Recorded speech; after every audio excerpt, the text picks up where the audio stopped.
Welcome to the Bookkeepers Daughter series. I'm Angie, the owner of Project Done, and this is episode 4. Today, Devin and I are going to talk about how to use systems on our journey to financial wellness. There's a lot of systems that you can use. There's no wrong or right one. It just depends on what works for you.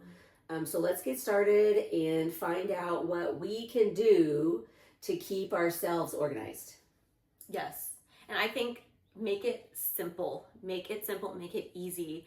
I feel like we've worked with a lot of companies where we end up having to simplify their system because it's just a little bit everywhere. Maybe it made sense to one person, but then when it comes like tax time, they have to explain to like their tax person and bookkeeper and us, their bookkeepers, how this makes sense. And it's like, okay, so we have to simplify a lot of companies, I feel like. Not every company, but just, some in the past. But make it simple. And I mean, you can use QuickBooks, which is amazing because I love at the end of the year, if my tax guy also, he'll ask, for certain, like your P&L and all this stuff. I can just, what's One the click. word? One click, yeah. One click There and it then is. just send it to him, which is amazing. Yeah. Plus, if you are checking that every day, your balances of every account, all of that, which is really great. And that's something that's helped me get ready for tax time and just to track everything in categories.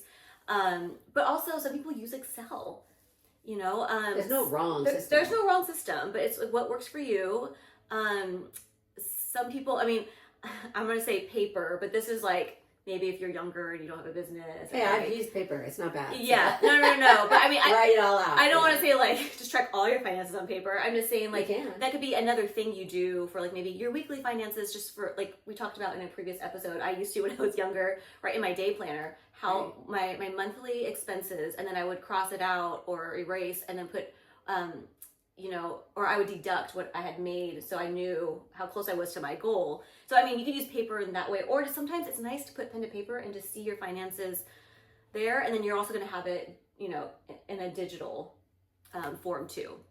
So there is no wrong way. There's no wrong way. Your phone. You could also, this is something I'm thinking of doing on like your notes, keeping it in your phone. So if you don't have like your piece of paper or it gets lost or whatever, or thrown away, like you have it on your phone. But that's your register, right? You're talking about tracking your register, like your income I mean, your like, expenses? I mean, I don't. Or what are you talking I about? wouldn't want to keep all of my that's stuff on my phone. That could be a massive note. So Yeah, no. I'm just talking about like simple things. So like if you're using paper or like your phone for like little notes, maybe that's just like, your weekly expenses or like your weekly budget. That's what I kind of mean about that. So that could just always, you could kind of keep rolling over every week, kind of changing it. That's just an idea. I'm thinking about doing that because I put it on my calendar. If there's things I have to remember that I'm not going to remember and it's on an odd day. Yeah. Like a good way is to do your finances once a week. Like set an appointment with yourself for 30 minutes to an hour and make sure that you're paying all the bills that are due this week or all the expenses that are due. You're tracking them. You know that you have all your money transferred to the right accounts if you're someone that does that kind of thing. Yeah. And you can also put it on your calendar, and then you know what day. Okay, on this day I have to do this, and this day. If that's your system and that's what works for you, do that. Yeah. My thing is I put everything in QuickBooks, and then once a week you can go through your QuickBooks and you have all your bills in there, so you can see what needs to be paid this week, what's coming up for next week. You can forecast and plan forward, which I think is great. And it's not just for business; it's also for personal finance. And I think people get lost in the fact that using a software is only for business, but it isn't. No. For business, it's great because it does track all your income and all your expenses, so you don't lose deductions. You tracked all your income. You're tax ready at all times because if you're adding your bank statement information there, if you're doing a download, that's one way, but that's not the way I do it because it's you're counting on the bank to keep your finances in order for you. You need to keep on yourself to keep your finances in order for you. And the less you spend, the less entry you have to do and the less you have to track.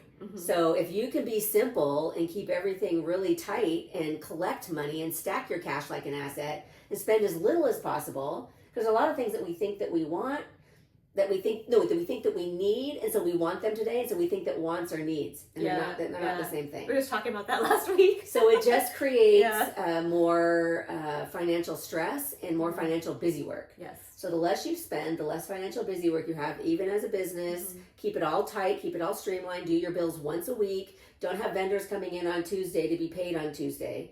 Your bill pay is whatever day your bill pay is, and they send you an invoice, and then you pay the invoice. If you don't have an invoice, then you don't pay it. I mean, keep it streamlined. Yes, and try to collect as much cash as possible and be simple. Yeah. That's my number one tip to everybody. So I mean, there's a lot of strategies though. That's just one.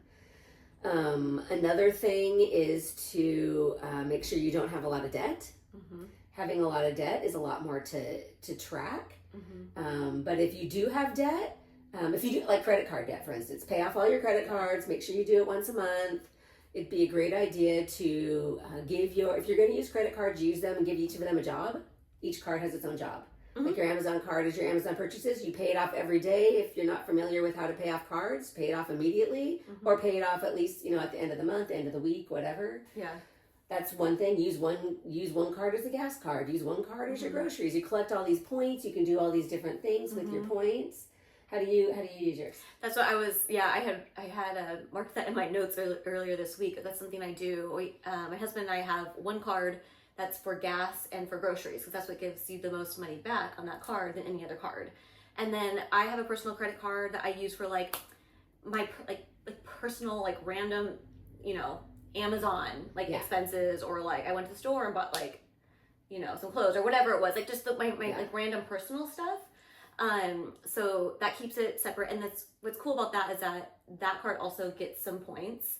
So those points I specifically like every year to 3 years. I sometimes wait 3 years. I don't even touch the points. So it's gotten to the point sometimes the bank is like, hey, these points are expiring, and I'm like, oh shoot, okay. Yeah. I like to see them, pile up because I usually will spend them on like to help pay for a flight or something. And that's so it's like my extra travel. That's money. The thing about the points, right? You have to use them, but if you don't if you collect them and you don't use them, now what was the purpose? I mean, and I had looked at one point. I mean, I think it's the same. I don't think it's changed for this specific card and bank, but your points go further for flights than it would be to like cash in for cash, or you know what I mean? Yeah. So I was like, okay, I'm gonna do flights. So that's what I try to do. Yeah. Where are you going? I know. Where am I going next? I feel like I used mine. Was it last year? And so I was like, oh, and then you tell the points go. You're like, okay, I gotta stock back up. Yes. But I also, that's like, I try to always just try to keep a budget no matter what. Like I try to be frivolous with all my money. Yeah. I will splurge every once in a while, but I am constantly thinking about, like, I don't want to just be wasting money. You know, it doesn't matter how much money you have, like, know the value of a dollar, or just, just kind of have some budget in mind. Like an asset, stack that cash. Also, receipts are another budgeting tool. Make sure you have those. Make sure, what if you have a return, you need to keep a receipt. You don't need to keep them forever unless you're a business owner, then keep all your receipts always. Because if you can have digital copies, you can have paper copies, whatever. I file receipts for myself and my clients in date order, so that every month on each day, I use QuickBooks, so that's your roadmap to where to find things. So like I'm looking for a thing, so I need to return something.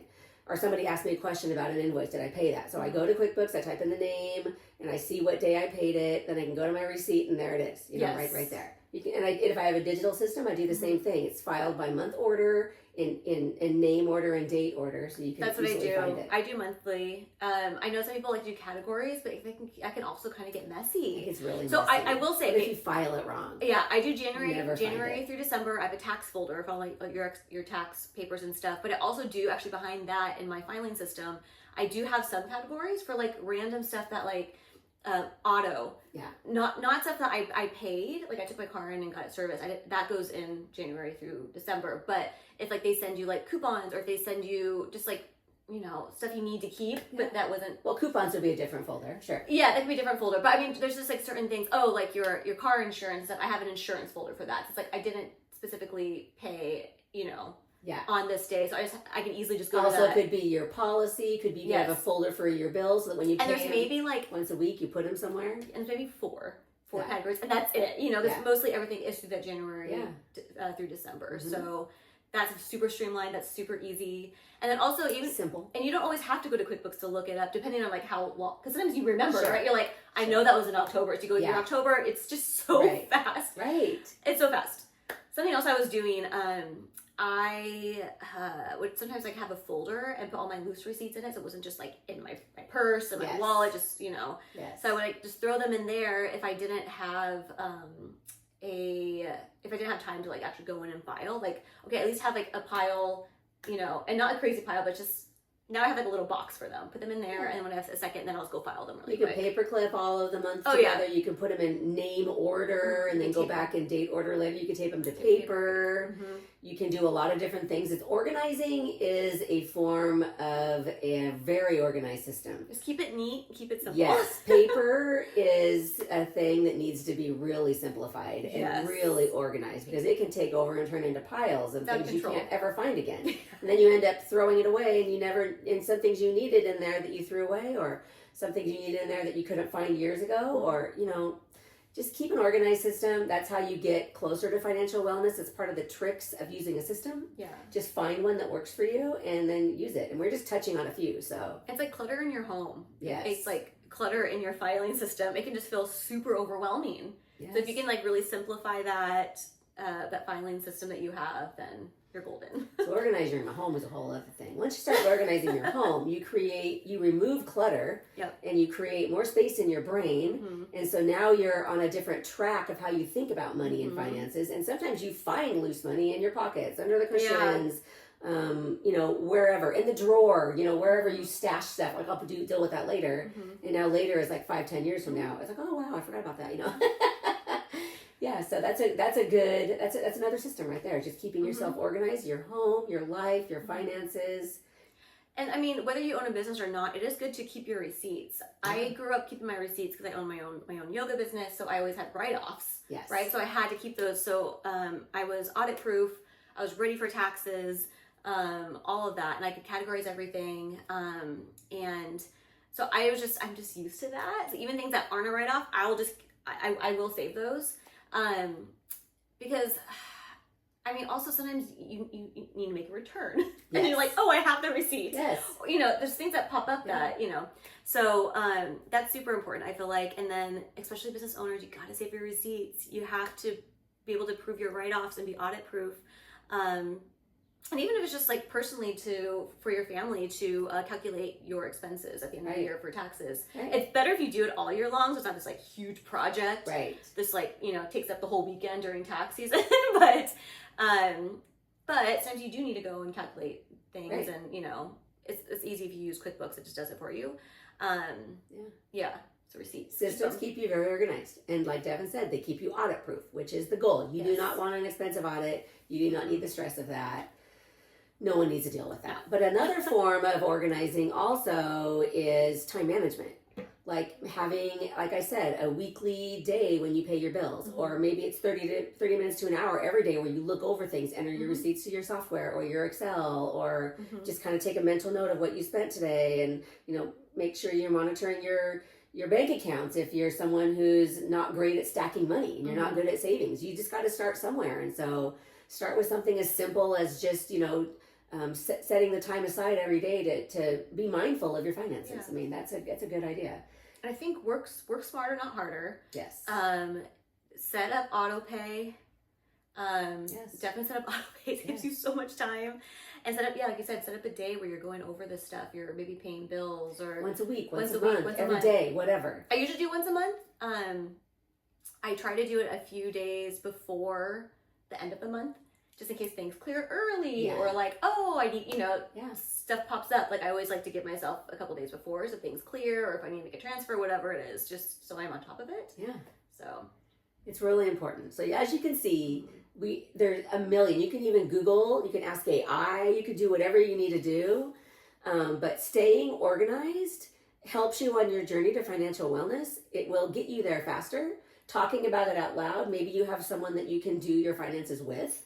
You know, someone that is maybe a spouse, a partner, or maybe it's just yourself, you know, and you just kind of keep this in your head, and you need to talk about it with maybe a bookkeeper or a friend of yours, or maybe you create your own little buddy system where you and your friends get together and do your bills on the same day, and you have moral support that way if this is stressful to you, you know, because this is another thing is, You can set up everything to be auto pay too, which is great. So then you're just tracking your bank accounts, like you said, to make sure that things didn't clear early, because it says it clears on the 7th, but actually it cleared on the 3rd. And then they sent you an email that says it's going to clear on the 5th. So you're just tracking to see what they did, because when you set it up on auto pay, the company decides when they're going to do it. Right. You know, you just make sure that when you're transferring money to different accounts for different reasons, that you have that. And having one account is great, like we talked about last time, but also if you have all your savings in one account and all your bills in one account, suddenly you don't have any savings anymore. Right. You want to keep that separate. And you gotta track it, right? I have to keep my savings separate, because it's then you don't touch it. Otherwise, you're always gonna have to be tracking. Yeah. Like, how much is that supposed to be supposed to be savings? How much is supposed to be spending? How much is supposed to be for my business? That's too much. You don't need like 10 accounts, but at the same time, it's good just to have your savings separate. And like we talked about, if you're going to use credit cards, give each one of them a job. I mean, if you have one credit card, perfect. That's the best number. But if you have a couple of different ones, you know, use this one because there's points for this one, and then this one, whatever the perks are, right? That's what cards are for now, that everybody uses them for. They want to pay their mortgage on their card, and they want to do their car payment on their card because they get all these points. They want to do all their bills on their card. Another system is to have all your bills paid on your cards, and then all you have to do is pay your credit card every month from your bank account. But then there's some places that say if you pay by credit card, they charge you. I've tried to do that for a couple things, and like, oh, we're going to charge you this fee for. I was like, okay, well, then it doesn't make sense. But if you can, if it makes sense, yes, because if you have everything going on a credit card and you can pay your credit card off every month, then that's great. You collected all these points, and your bank account you just collected cash all month long. You just collected, and then you pay your credit card, which was all your bills, and then anything extra that you couldn't put on a credit card, and the rest is savings, and you save that, and you keep some as your cash for your for your doodads and your wants and they're not needs, they're just wants. Yeah. So what else we want to I just want to stress that keep it simple.